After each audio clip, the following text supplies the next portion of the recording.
Vamos lá, vamos ver eles falando de Red Pill. Eu vou assistir no 1:25.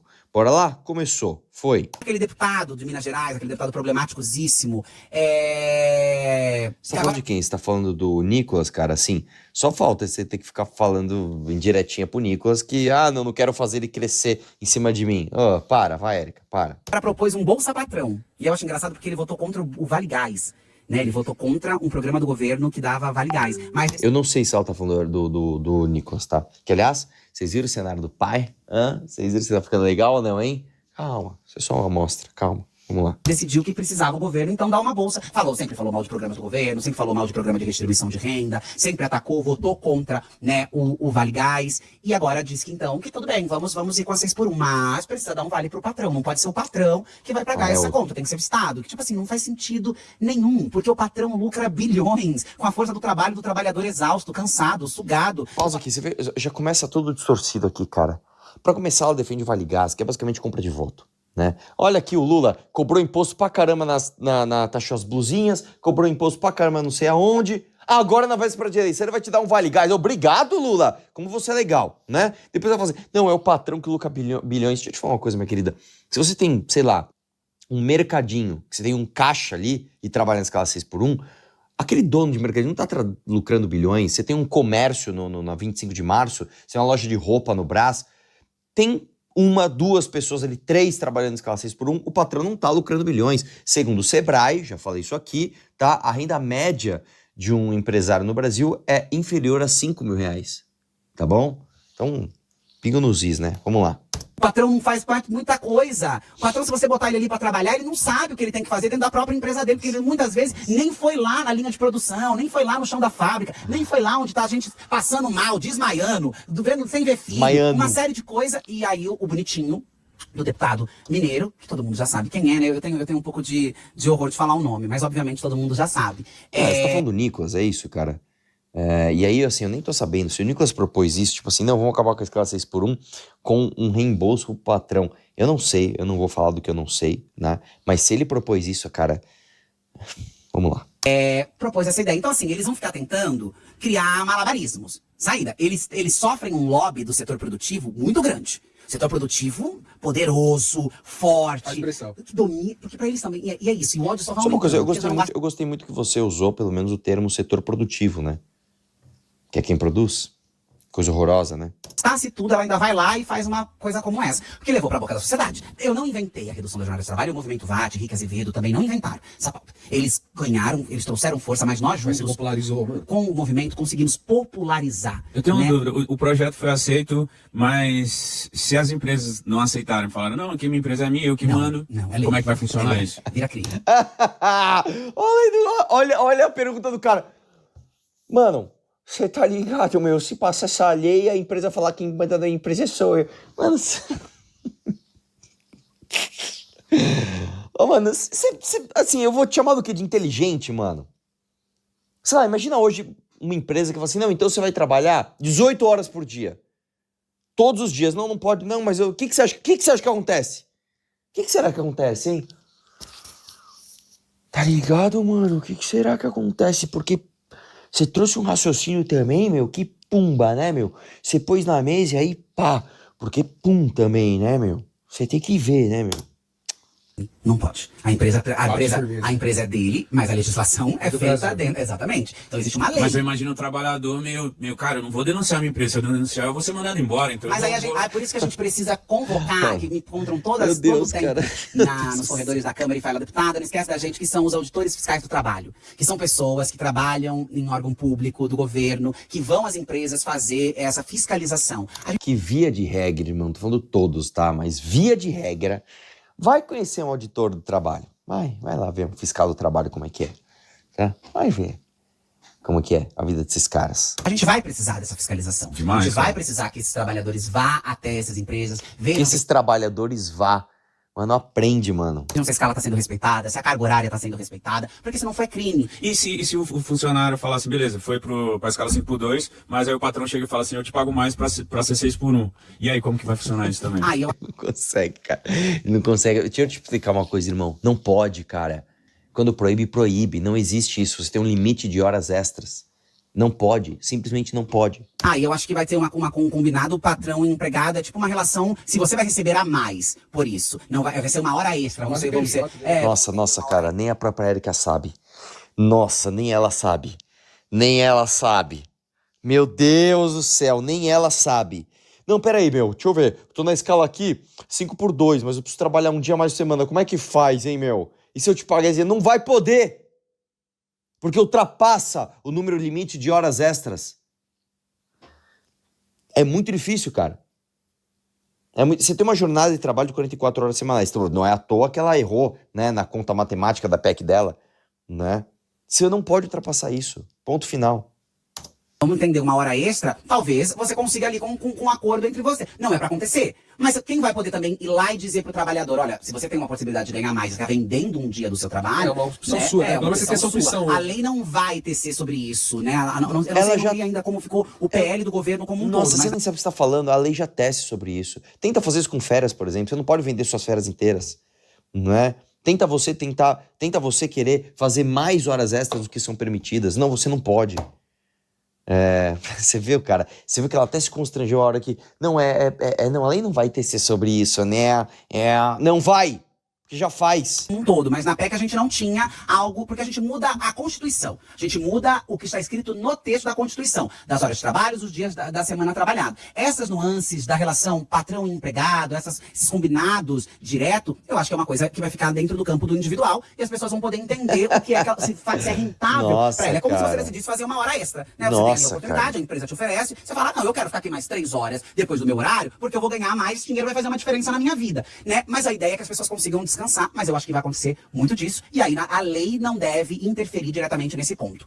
Érica, eu tenho a gente tem uma série de perguntas aqui, mas um assunto que eu queria muito abordar com você é sobre misoginia, porque eu vejo que isso é esse movimento Red Pill, eu vejo que é uma doença social mundial, assim, porque eu nunca vi tantos relatos, tantas mulheres serem assassinadas, violentadas, enfim, tá acontecendo muito isso, e o que eu tô vendo é que cada vez mais essas pessoas têm orgulho de serem assim, bater no peito, falar, eu sou assim mesmo, e é isso mesmo que eu acho, e trazer a mulher pra uma sub-raça ali. Eu vejo que é um discurso bem parecido com o nazismo mesmo, assim. Se você trocar negros e judeus por mulheres, é o mesmo discurso. Essa parte aqui eu tinha visto, né, cara? Você trocar negros e judeus por... Como é que ele falou? Negros e judeus por mulheres é o mesmo discurso. Nossa, cara, assim, isso é um desrespeito tão grande com as vítimas do nazismo, cara. Isso é um desrespeito tão grande. Os caras não saem da faixa branca, mano. Os caras não saem do primeiro nível. Tipo assim, não gosto disso, logo isso é nazismo. Não gosto desta cor. Esta cor é nazismo. Não gosto deste dia. Este dia é nazismo. Começa a agir contra isso, porque eu tô vendo que é algo mundial mesmo. Recentemente eu tava no México, e aí passeando pelo centro do México lá, tava tendo uma manifestação de mulheres assim muito forte também sobre misoginia, os caras que são Red Pills, e eu vejo que isso é um problema muito latente hoje, de agora, assim. E eu vejo que, sei lá, não tô vendo nada. Você confundiu, deixa eu até procurar aqui. Problema latente é uma questão oculta, adormecida ou subentendida que existe, mas não se manifesta de forma visível. Você está errando isso, tá? Eu nem vou te culpar, porque esse nem é um erro tão grotesco, né? Você quis dizer erro patente, tá? Eu também já cometi esse erro. Tô vendo nada meio que ser feito pra isso, eu tô vendo que na internet isso tá correndo solto, sabe? Internet, Discord, enfim. Eu não sei se você... Bom, são muitas camadas isso. E é um problema muito grave e sério. Mas a gente criminalizar isso. Então, nós tivemos... Eu não sei se vocês acompanharam, mas o Senado aprovou um projeto de lei que criminaliza a misoginia. E isso é fundamental, porque a gente não pode naturalizar ou tratar como liberdade de expressão, como opinião, como qualquer... É crime. Se você trata uma pessoa como inferior, se você, como foi aquele... coronel, sargento, tenente, sei lá qual era a patente daquele monstro da polícia militar aqui de São Paulo que matou a esposa, que também era uma coronel da polícia militar. Então, minha querida, deixa eu te falar uma coisa. Ele assassinou uma mulher. Isso é um homicídio. E hoje já é classificado, inclusive, especificamente por ser contra a mulher, como feminicídio. Misoginia, vocês foram além. Você pegou tipo, o topo, você extrapolou. O cara matou a mulher. Então, por isso tem que criminalizar a misoginia... Criminalizar a misoginia, que muitas vezes pode ser tipo assim, sei lá, eu não gosto de assistir futebol feminino, o seu misógino, é isso? Vamos ver onde vai chegar. Ele escreveu, né, numa carta, num papel: eu te trato com amor, carinho e respeito como um macho alfa deve tratar a sua fêmea beta. Né? É um discurso. É um discurso doentio. E isso é uma expressão radical do que acontece em camadas maiores ou menores. Tem crianças, né? adolescentes aplicando esse discurso. Tem crianças, tem comunidades Gente que acha divertido na internet. E tem políticos que acham que tá tudo bem. Tem políticos que acham que você apresentar um projeto e avançar com um projeto que criminaliza a misoginia é atacar a liberdade de expressão, é colocar homens contra mulheres e é não permitir que homens possam dizer o que eles querem. E aí a gente pergunta, mas o que esses homens querem dizer? Que essas mulheres são lixo, que são cadelas, que não têm dignidade? Porque se for isso, não dá mesmo para autorizar. A gente não pode naturalizar sobre o viés e a máscara da liberdade de expressão o crime, porque senão tudo vira liberdade de expressão. Eu posso ver uma pessoa negra na rua e falar que ela é uma macaca, tá tudo bem, porque isso é liberdade de expressão, não é crime. Eu posso chamar uma pessoa trans de qualquer outra coisa, porque é liberdade de expressão, não é crime. Eu posso desumanizar o outro pelo que ele é e garantir que, é minha liberdade de expressão. Mas peraí, a liberdade de expressão tem um limite constitucional. A liberdade de expressão não pode ser a liberdade da criminalidade, a liberdade da ofensa, a liberdade da desumanização do outro, a liberdade de empurrar para a morte uma outra pessoa. Então a gente precisa lembrar que tem um projeto na Câmara da criminalização da misoginia, que inclusive eu já procurei o presidente Hugo Mota para pedir se não fosse votado de imediato no plenário, porque eu acho que tinha que ser direto para o plenário. Mas há uma resistência por parte dos líderes partidários na Por Câmara. que, cara, uma resistência sobre isso? É justamente porque eles alegam a liberdade de expressão? Exatamente. E porque há um certo corporativismo criminoso em algum lugar. Não, eu vou te explicar por quê. Vamos lá. Qual o problema? Você vê que ela falou, né, todo o discurso e tal. É o seguinte, qual é o problema desse PL? Ele diz o seguinte, vai ser crime a misoginia, que é, por definição, ódio ou aversão às mulheres. O problema é, o que é ódio ou aversão às mulheres? Vamos lá, novamente, igual eu fiz no vídeo da outra vez, mas o Fantástico interpretou de um jeito. Ele falou uma frase lá, sei lá, você tá nervosa? Tinha que ser mulher mesmo, essa mulher tá sempre nervosa, algo assim. Outra pessoa foi falar dessa lei e usou uma outra frase que não tinha o menor sentido.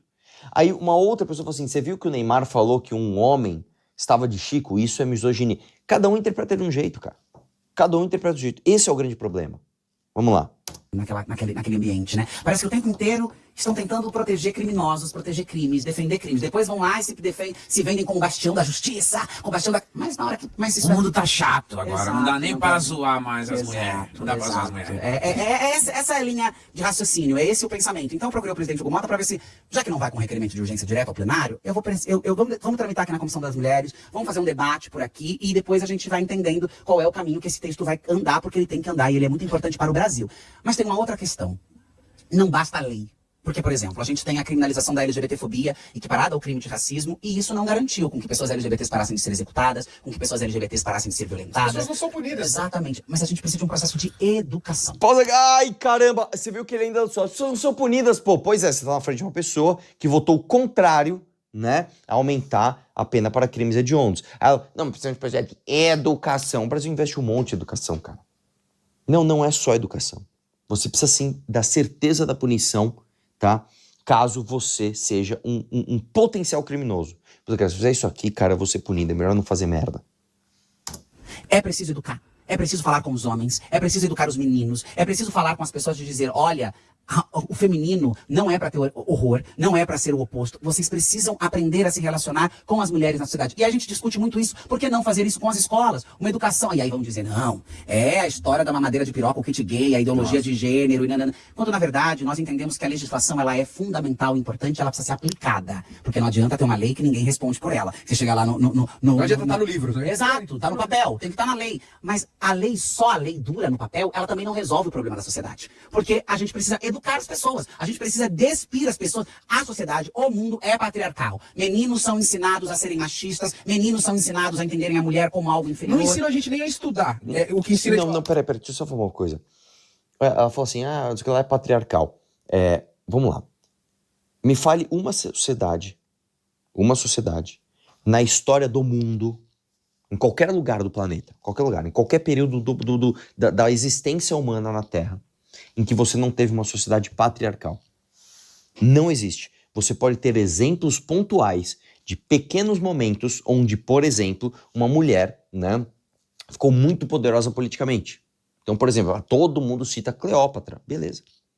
Na sociedade egípcia, ela é, via de regra, e via de muita regra, patriarcal, tá? As decisões políticas, nesta espécie chamada Homo sapiens, tá? Elas são geralmente tomadas por homens. Por quê? Ninguém sabe.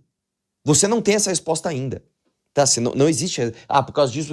Não é por causa de tamanho, não é por causa de testosterona, não é por isso. Tá? Por que é então? Não se sabe. Mas é assim. Aí, tá. Então você tá falando que isso é uma coisa necessariamente ruim? Não é. Não é. Você pode falar assim, pô, cara, e se eu quiser, por exemplo, que uma mulher ascenda ao poder político? Beleza. Ela tem que ser respeitada e vai embora. Siga seu sonho. Agora, você julgar esse valor como a sociedade patriarcal é necessariamente negativa, isso não é verdade. A sociedade patriarcal ela é necessariamente machista, isso também não é verdade. E aí a gente cai para outras coisas. Uma sociedade heteronormativa. O que é heteronormativa? Que a norma é heterossexual. É uma sociedade necessariamente... uma coisa necessariamente ruim. Também não. A sociedade ocidental é uma sociedade heteronormativa. Ela não é, por causa disso, necessariamente ruim. Você fala, mas tudo bem, existem crimes de homofobia? Existem. Isso não é a regra.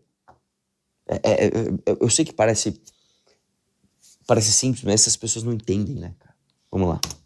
Ó, você tem que ser bem sucedido. Eu só não quero que você seja bandido, mas bem sucedido e já era. Você tem que trazer mantimentos, suprimentos pra dentro de casa. E pra menina que você já fala, tem que estudar, que não sei o quê. O homem, ele é tirado desse contexto e a gente não se relaciona com as mulheres. Aí, pô, eu fui uma criança, né? Você doido ali, não, queria chegar perto, queria conversar. Você não tem nem traquejo social, obviamente eu não fui um moleque assim, mas... E nem pode ficar perto... Mano, rapidão, você viu que o depoimento dele não fez o menor sentido.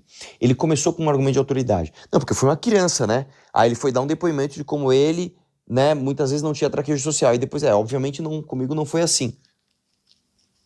Eu não entendi, cara. Você começou com um argumento de autoridade de quem um dia foi criança. Que bela autoridade. E aí depois você dá um exemplo que, obviamente, com você não foi assim. Vocês não conseguem completar um raciocínio, velho. Vocês não conseguem começar uma frase e chegar onde você pensou que você ia chegar no começo da frase. Vocês não chegam. Você começa a frase e foi pra outro lugar. Ficar perto do universo feminino, porque se o menino pega a boneca, se o menino gosta de rosa, se o menino não quer ser o herói, ele quer ser um... Pronto, aí também já acabou. Não, você tem... Joga essa boneca. Você não gosta de futebol, meu Deus. E é ensinado a odiar. Não, isso é mentira, cara. Isso é mentira, tá? Nossa, então o moleque é obrigado a gostar de futebol? Não, isso é mentira, cara. Isso é mentira. Você fala, pô, tem pais que são homofóbicos? Tem. Mas, via de regra, as pessoas não são assim. E mais, existe uma preferência natural, já falei isso 300 mil vezes, por atividades, por brinquedos, por objetos diferentes, que há, sim, uma diferença de preferência sexual. Existe uma divisão sexual das preferências, tá? Meninas geralmente preferem um tipo de coisa, meninos outro tipo de coisa. Isso significa que não existam exceções? Não, significa que existem sim exceções. Significa que as exceções não devem ser respeitadas? Não, elas devem ser respeitadas. Só que as exceções não devem ser artificialmente transformadas em norma, transformadas em regra. É foda, né? Vai. Que é do feminino. E aí você vê a relação das próprias crianças, né? Os meninos que brigam com as meninas, que fazem pirraça com meninas, que já ali ainda na inocência e no infantil, já tá sendo introjetado um valor para aqueles meninos. Obviamente que nem todos vão virar misóginos, red pill, bater em mulheres, ser estuprador, nananana, por conta... Mas a cultura tá ali. É um processo que esses homens vão fazendo e vão entendendo. Olha, tá, não, isso daqui não serve, isso daqui não... Mas agora... Isso é mentira, isso estatisticamente não faz sentido. Você tá falando da seguinte forma, é óbvio que nem todos vão se tornar estupradores, etc, mas a cultura tá ali. Não, é o contrário. É o contrário. Porque se a maioria dos homens fossem estupradores, abusadores, agressores, e a exceção fossem homens de bem, beleza. Aí você tem de fato uma cultura que permeia essa sociedade. Mas não é assim. O Brasil tem 220 milhões de habitantes. Vamos riscar no meio, vamos pôr que a gente tem pelo menos 100 milhões de homens. Vamos pôr 100 milhões de homens. Você vai me dizer que desses 100 milhões de homens, mais de 50 milhões de homens são agressores, estupradores, esse tipo de... Não são, cara. Não são. A gente tá vendo uma parcela gigante de galera que tá achando legal o discurso red pill, que tá achando natural. Eu vi um adolescente falando que ele saiu com ele falou bem assim, saiu com a novinha, aí ela paguei o Uber dela, não quis me dar, já queria quebrar a cara dela. Eu falei, que isso?